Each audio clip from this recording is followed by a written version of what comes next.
Hi everybody, Ace Battisti with Karima.com. And first of all, Father's Day is this Sunday, and I'm wearing the gift that my son gave me for Father's Day last year. I love it, and I hope you like it too. Let me introduce our interview guest. Her name is Deanna Satre, and she's co-owner of Edge Marketing and Design in Helena, Montana, which is actually the company that designed my website, Karima.com. This is a great interview for any career seeker, whether you're thinking about computer sciences or any other career. It's an excellent example of someone whose career developed in stages. She didn't just focus on her passion and then try to find a career that fit that passion. She developed mathematics skills, got a degree in business, and then got a job and worked for several years before she opened her company.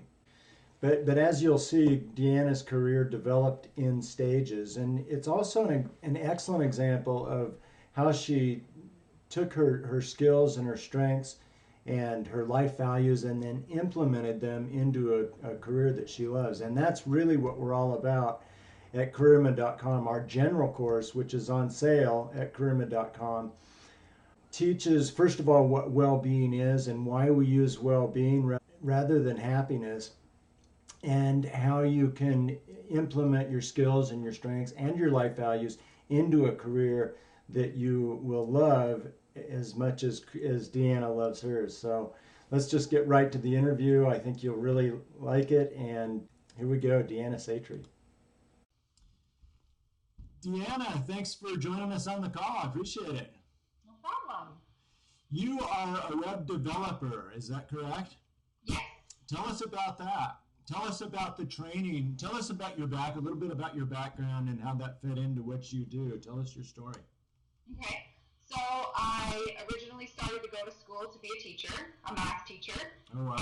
And then I decided probably my first semester in college that I didn't want to go to school for the rest of my life. So I decided to switch, and it just ended up that I thought, oh, business, sure. It kind of seemed a little bit generic, but it seemed like fun, so I was taking accounting classes, which kind of went along with the math thing. And so I decided to do that. So I started in Western, U of M Western, and then I moved back here my sophomore year to Carroll College and continued to get my business degree here. And at one point I needed some extra classes, so I thought, I'll take this HTML class. This looks interesting. It could be useful no matter what I end up doing. So I took that, and I found out that I really enjoyed doing it. I thought it was fun. There's a lot of, really it's a lot of math. It's a lot of logic. So I took that, and I actually started doing websites right away for extra money on the side.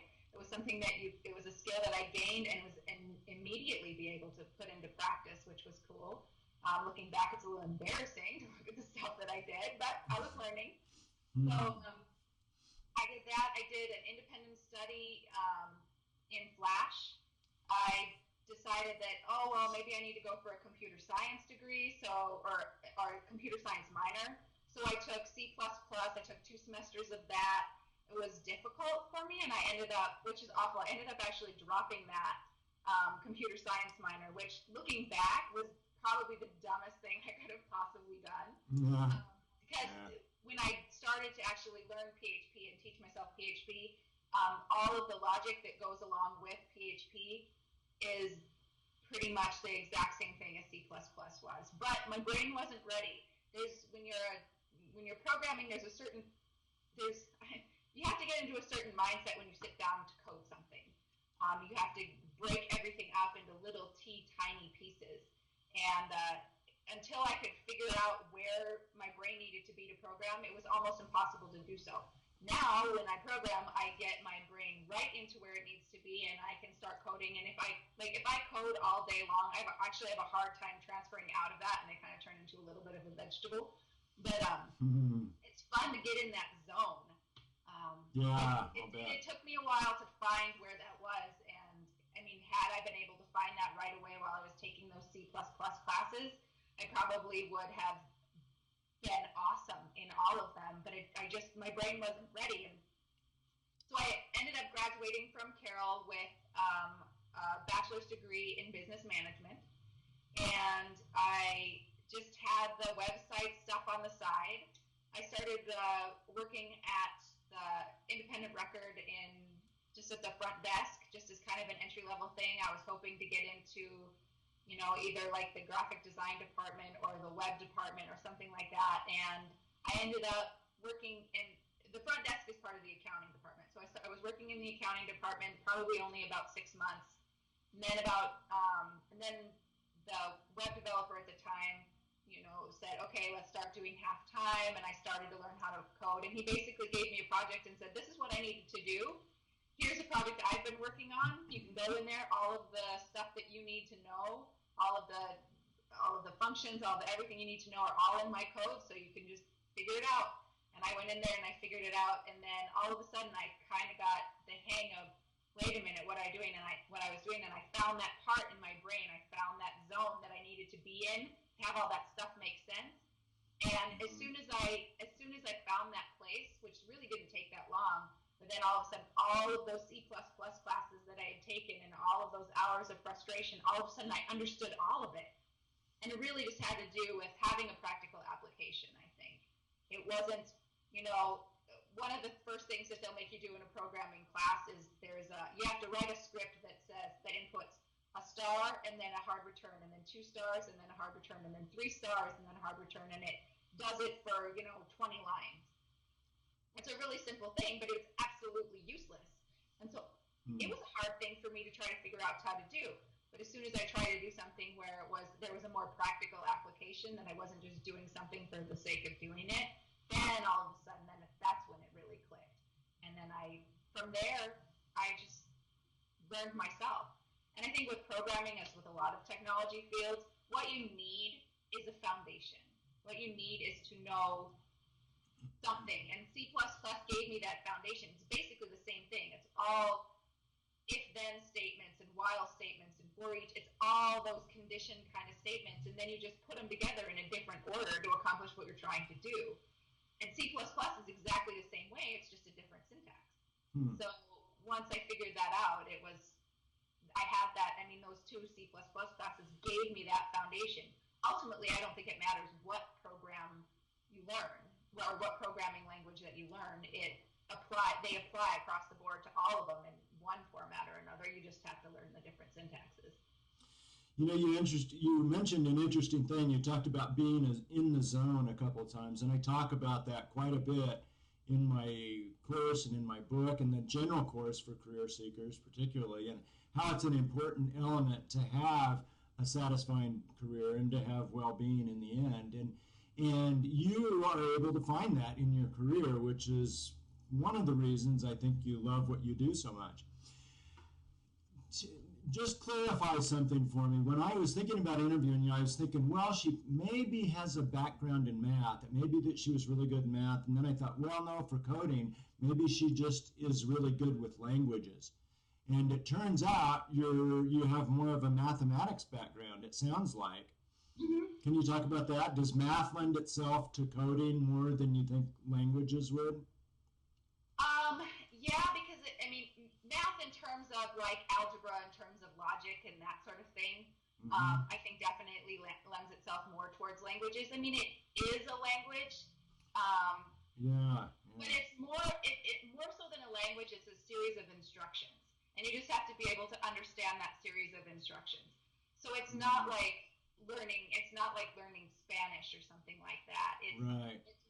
It's more about logic and more about following directions. I remember at one point I was doing something, I can't even remember what I was doing anymore, but I was basically trying to solve for X to figure out what I needed to do for something, and I remember thinking, I am so glad I took those extra algebra classes, and I actually called my dad on the phone and thanked him for forcing me to take, the extra math classes throughout high school, because of course, at a certain point, they say you don't have to. And my dad was like, yes, you do.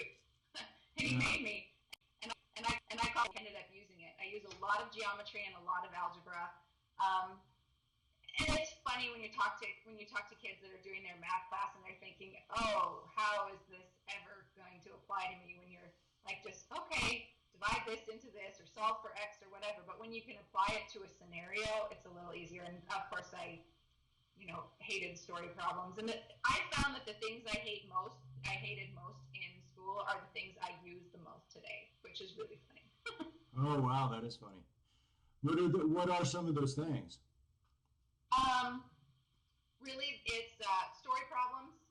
Hmm. Anytime that you're in some sort of a real world scenario that you have to use math to figure it out, Right. and then trying to figure out what numbers and what combination of things you need to put together to solve that problem. I do that a lot. Logic, where I always thought it was so dumb when we had to do it in school, because you've got this problem, and now you have to break it down into every little tiny step that you use to get to the end. And it always seems so pointless when I can just do the math and be done with it. But the logic part of your algebra classes is programming. That's what it is. Yeah, yeah. The definition of programming, it's just, again, pretty much a different syntax. And when I explain what programming is and how I kind of have to get in the zone, it's a matter of, like I say, it's like telling your kids to feed the dog.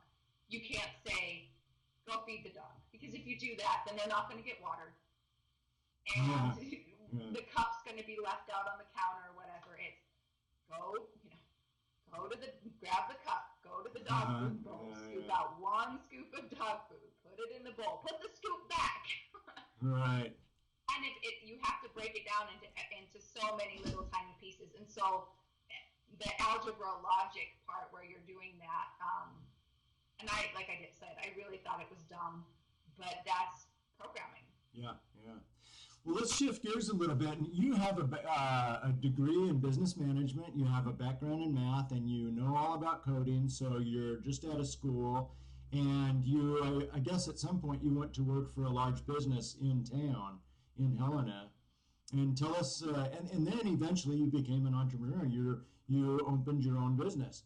So tell us about what you did is you converged all of these different areas and became an entrepreneur and used all of everything in your background to do what you do today.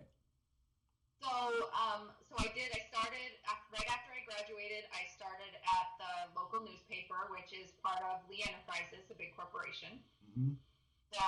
The webmaster at the time kind of took me under his wing, and it showed and kind of basically threw me into a project that was way over my head. Um, Huh. so I just took it on and started. And I said, okay, like this, and he said, no, that's completely wrong. And he threw me right back into it, and eventually I figured it out.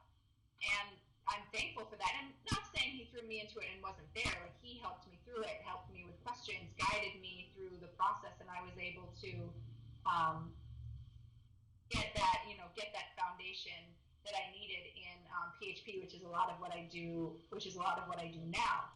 I want to say probably 3 or 6 months after I started working for him, he left the organization, and Hmm. another web developer came in, and she was she was good, but she didn't last for very long. She probably only stayed there for about 6 months. Um, and then at that time, after she left, I stepped into the online manager position, and I was able to continue coding. There was another web developer who's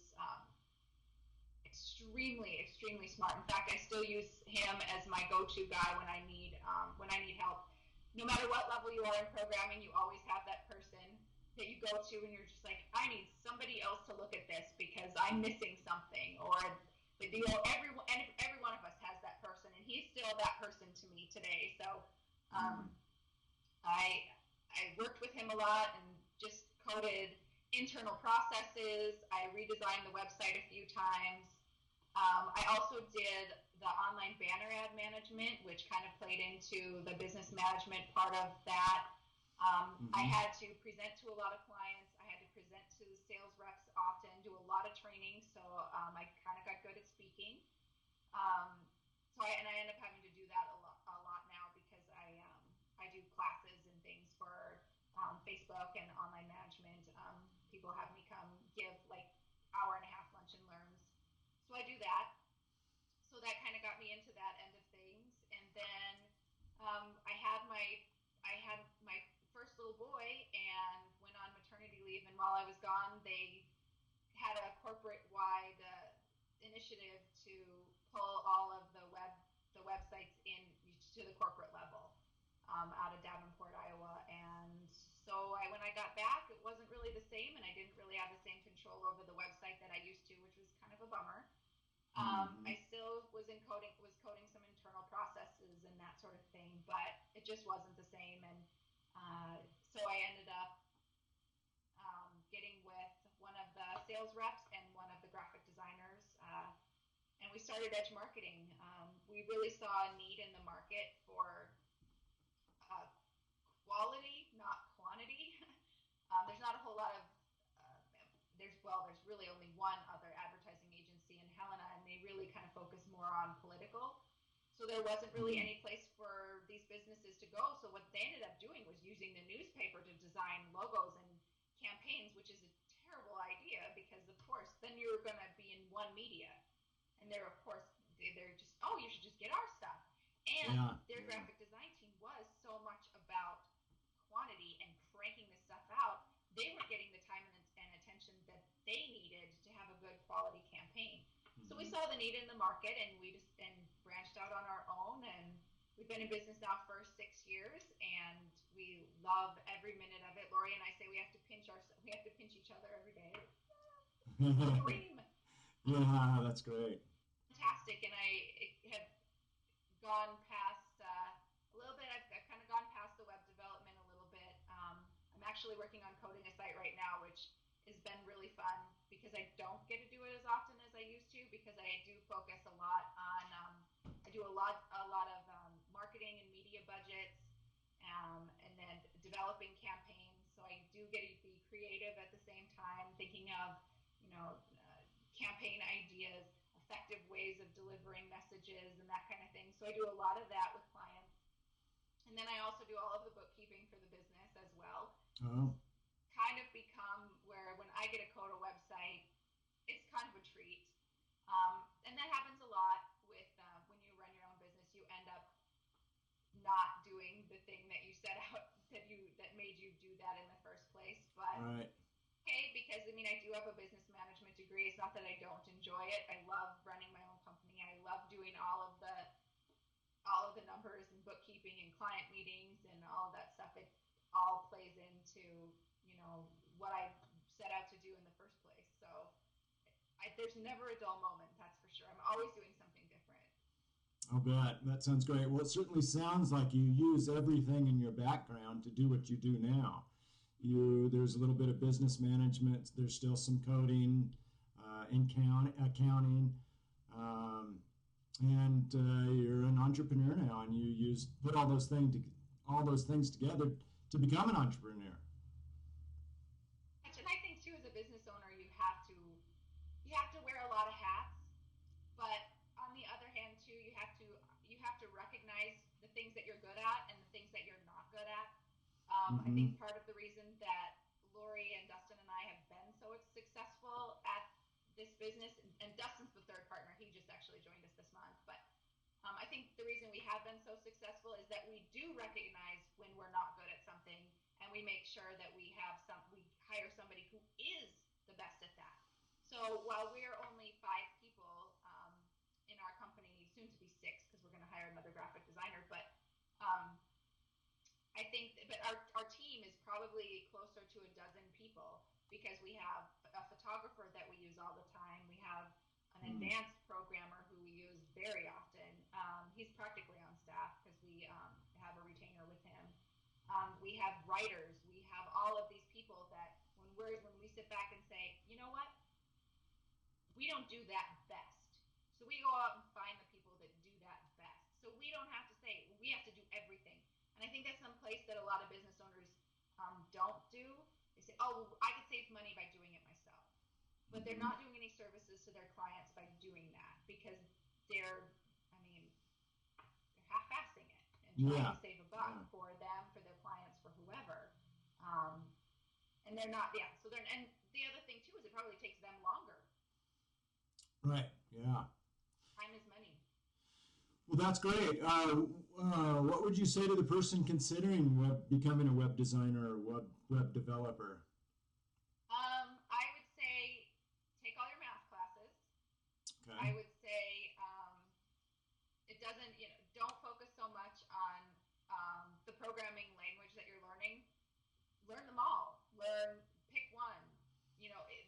going to apply. Anything you take is going to help you.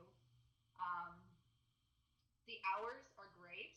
You can work pretty much anytime. I mean, because I need to be open for my clients, I pretty much work 8 to 5. I have 2 kids. I have lots of time to spend with them when I need to.